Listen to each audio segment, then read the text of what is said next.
Hello guys, you're welcome back to my channel, Simply Sue Creative Lifestyle.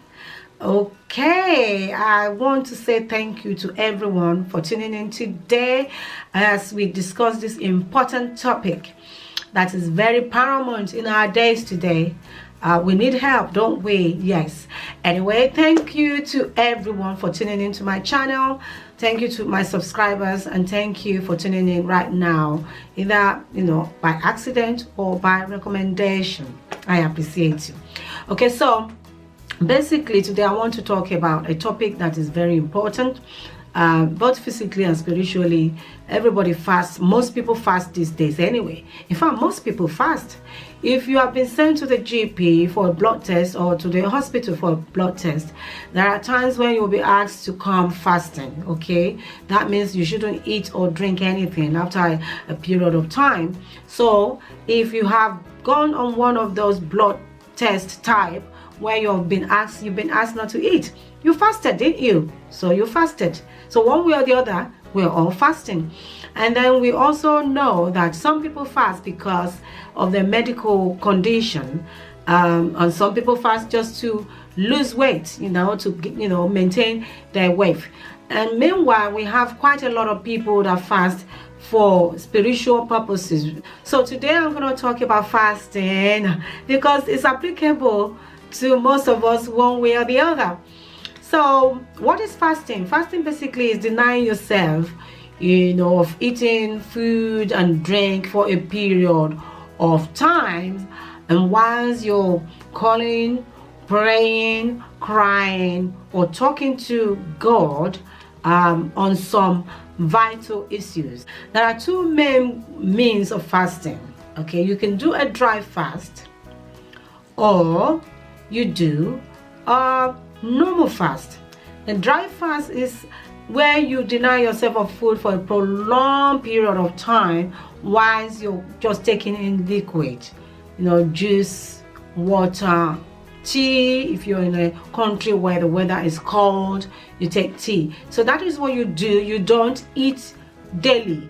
If you decide to fast for a whole week and it's a dry fast, all you will take is you take liquid, you take water, you take juice, so that you will not dehydrate yourself. You need to make sure that you're hydrated. And then the normal fast, which is the second type or second main way of fasting, is whereby you fast on a daily basis, and every evening you break your fast with food and drink and whatever else you want to do. So that is fasting. You deny yourself of food. You don't eat. You're not eating for a period of time because you're, trusting God. You're calling on Him for some important issues that you want Him to help you with. Now, there are people who also fast but do not deny themselves of food. Some will deny themselves of mobiles. Some will deny themselves of chatting.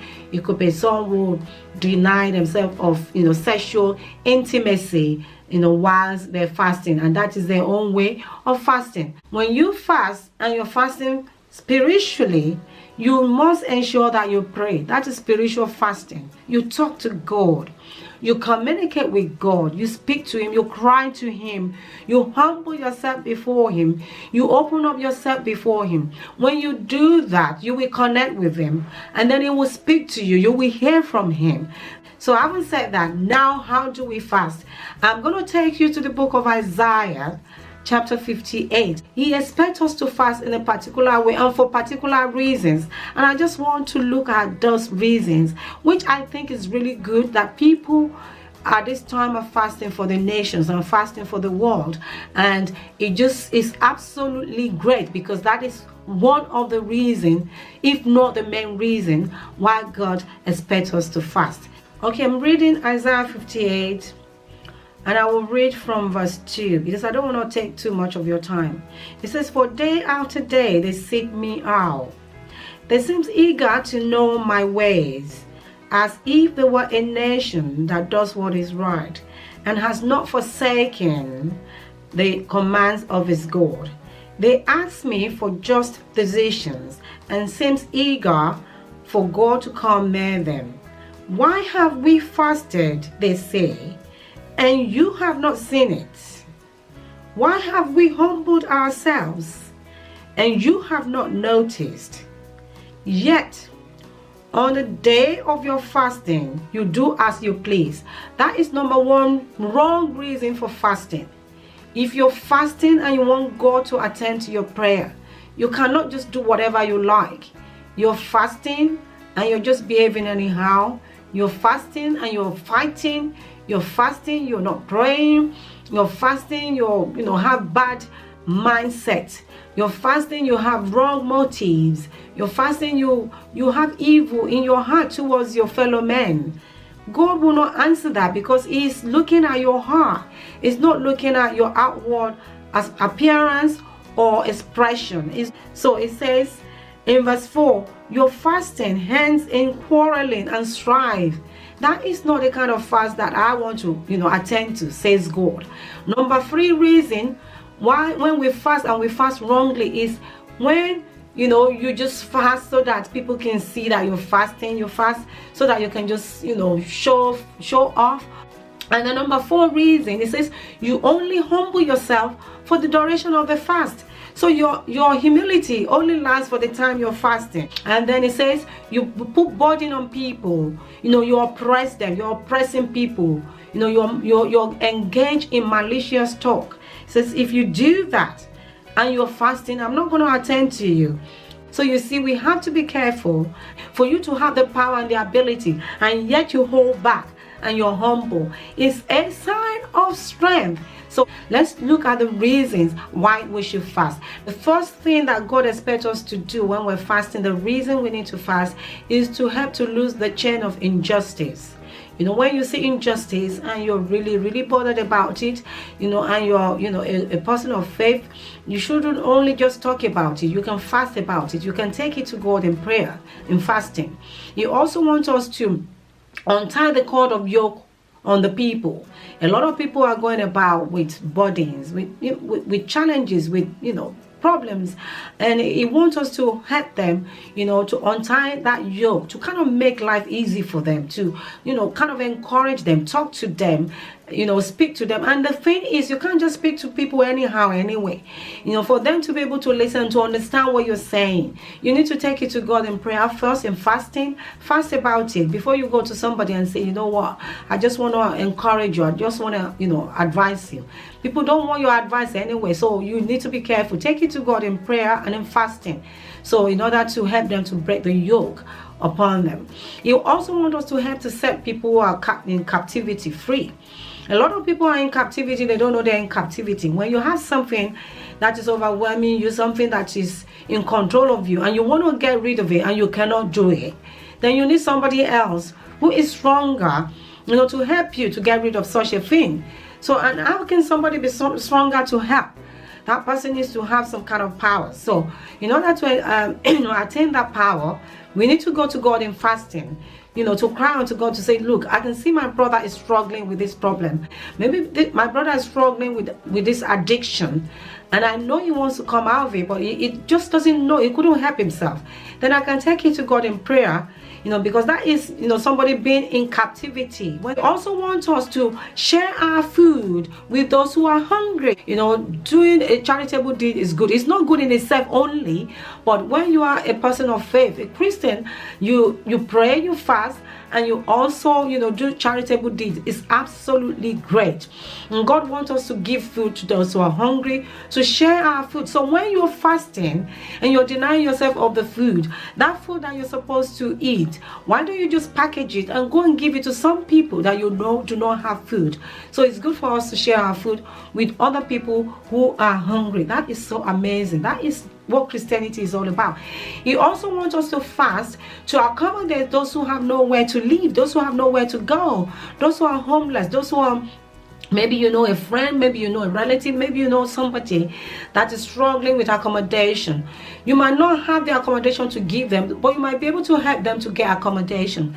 You might be able to contribute to them getting accommodation. So we're not saying that if you live in one room and you should take somebody else in when you don't have enough space for yourself. But hey, you might be able to chip in a tenner, 20 pounds, 30 quid. You know, you might be able to contribute towards that person getting accommodations. He also wants us to close those who have no clothes. So you have so many clothes. You can see people that don't have that many. You know, you can give your clothes that you're no longer using, give them out free to people. You can buy clothing for people. You also need to look after your family. Family is key.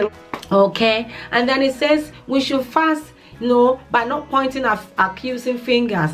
We should fast, you know, for God to help us so that we'll not engage in malicious talk. So it's good that we're not only just fasting for ourselves, we're not just only fasting for the nation, we're also fasting about a habitual characters that are not nice, like, you know, accusing one another, fighting one another. You can take it to God and say, you know what, I don't want to fight anyone anymore. I don't want to be in conflict with anybody. I do not want to be involved in malicious conversation with anyone anymore. We need to help by alleviating poverty. So anywhere where you hear, you know, there's a program to alleviate poverty, we should be there. We should fast about it. We want to alleviate poverty. And the amazing part of this is that after listing out the reason why He wants us to fast, you know, why God expects us to fast for these reasons, He now says, after you have done that, you have fasted according to my will and my purpose. You have done what I expect you to do. Not just because of yourself. You're fasting because of other people. You're fasting because you care. You're fasting because of, you know, a lot of people that are struggling. A lot of people have mental health issues. A lot of people have nowhere to live. A lot of people are homeless. And so many other reasons in our world today. You're fasting because of that. He now says, because you're doing that. In verse 8, it says, then your light will break forth as the morning, and your health will spring forth speedily. So whilst you're doing that for other people, God is going to make sure that He sees to your own health. He's going to make sure that he looks after you, because you are concerned about other people. You're fasting on behalf of other people. You're crying out on behalf of the nation, on behalf of people. You know, God is going to rise up and make sure that you are healthy enough to continue to fast. You're healthy enough to continue to call upon Him. You're healthy enough to be able to continue to alleviate poverty. You're healthy enough to continue the good work that you're doing on behalf of other people. So you see, it is absolutely amazing. God is so good, such a gracious God. He's going to ensure that your own health will be okay. And I said to you earlier on, medically it's been proven that when you fast, you have a better, you know, physical well-being. You lose weight, you lose body fat, you know, you reduce inflammation by fasting, and it helps to regulate your heartbeat and your pressure, your blood pressure, you know, as well. And it kind of gives you a sense of achievement. So it helps you physically when you fast. So the Bible is saying here that, you know, when you do all this fasting, even though you're not doing it for yourself, you are going to get a benefit as well of fasting, you know, as well as those people that you're fasting on behalf. So God is faithful, and that is the reason, some of the reason that God expects you to fast. Of course, you can fast for yourself when you find yourself in a difficult situation, when you get to a point where you don't know where to turn to and you need God to direct you, you can fast. But remember, at a time like this, once we're fasting on behalf of the nation, once churches have declared, you know, a long fast and period of fasting, it is not for us to show that we can fast. It is not for us to show that we're Christians or we're people of faith. It is not for us to show off that, you know, we can, you know, we are better. We are just doing it because it's biblical, it's scriptural. And I know because we're doing it from a genuine heart, you know, God is going to give us a response, a positive response that will help our nations, will help our world. So this is where I'm going to stop this video. Thank you for watching. I really do appreciate you. If you need any more points, any more no clarification, just go to the book of Isaiah 58 and read the whole lot, and then it will give you an understanding of what God expects of you. But like I said, it's good to fast both for the physical well-being, mental well-being, and spiritual well-being. Thank you for watching my video. If you have not subscribed, what have you been doing? Kindly subscribe to my channel. Please give it a thumbs up and make sure that you share it so that other people too can be, blessed with the video.